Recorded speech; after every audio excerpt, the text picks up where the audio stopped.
Hey guys, and welcome to Weekly Property News Update. I'm Brad alegre-wood, and today is the 25th of March 2012. So what I want to cover today was, first of all, the budget, and we'll have a look at the budget. Pretty much it's all same. Then we're going to go into some of the news stories that are about for London and UK property news. It's interesting because every year the budget comes out, and every year I do a review of the budget. And every year, it's amazing how neglectful they are around property and housing and things like that. I think there's so much that the government could have done and could be doing to really get things started and stimulate. Now, they've actually introduced a program which is going to help first-time buyers get on the or buy a new build property, which is that.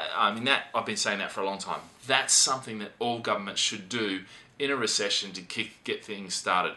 Because if they're focusing on that new build sector, what it means is that's employing plumbers, carpenters, and all these sort of people and stimulating the economy, which then they go out and spend their money in the economy. It's always a good thing, and it's always a good thing to do.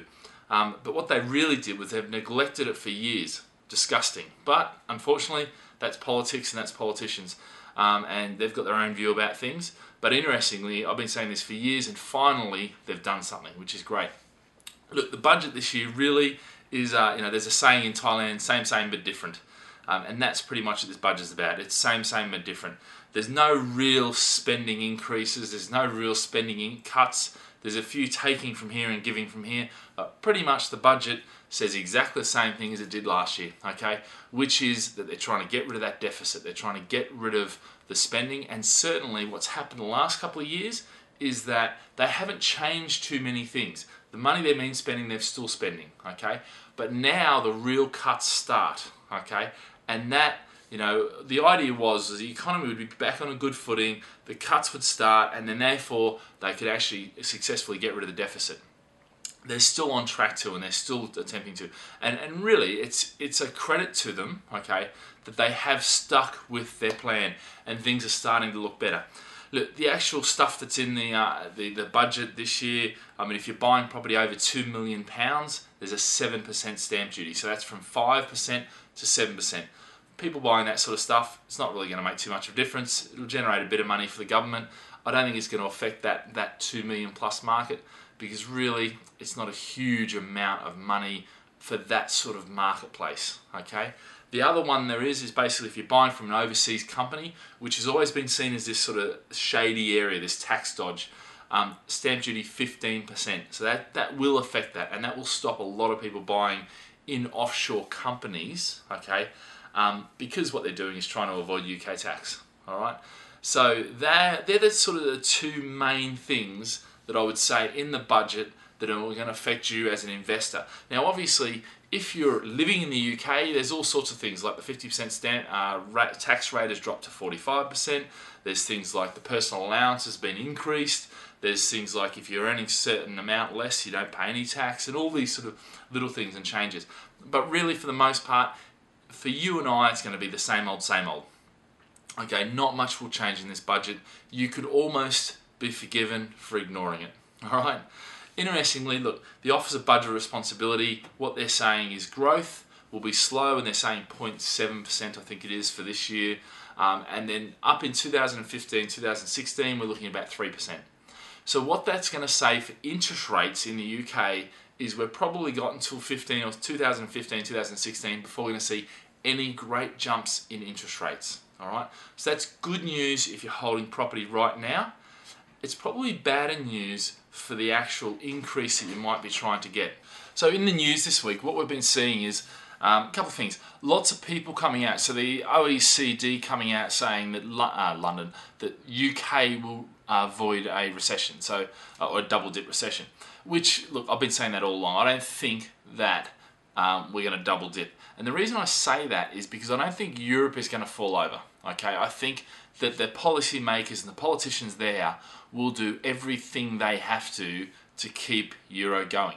Now, that doesn't include keeping Greece. I actually think that eventually Greece is going to have to go, and I think Greece will choose to opt out as opposed to the Euro pushing them out.